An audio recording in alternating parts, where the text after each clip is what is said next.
एतवार लिखल बा सोमवार लिखल बा झुल्लुर के बहन के भतार लिखल बा तनी देखला देवलिया पे का लिखल बा तनी देखला।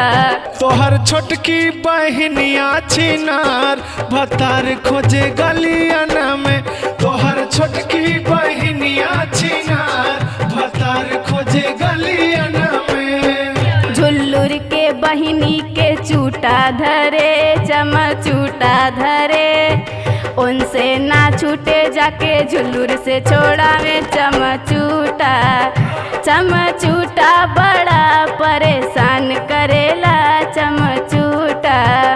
सढ़ुआइन चटनिया चाटा करा सढ़ुआइन हो सढ़ुआइन चटनिया चाटा करा सढ़ुआइन हो सढ़ुआइन चटनिया चाटा करा सढ़ुआइन। अटहा छोटका बहनियों बड़ी फुट कटराली सा हो।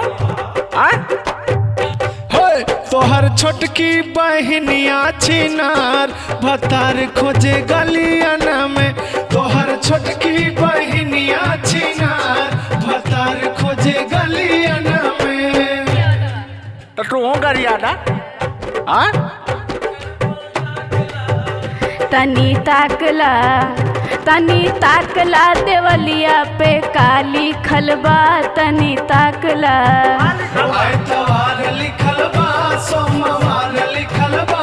एतवार लिखल बा सोमवार लिखल बा झुल्लुर के बहन के भतार लिखल बा तनी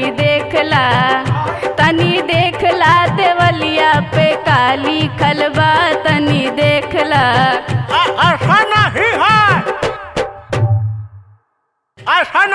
ऐसा नहीं बोले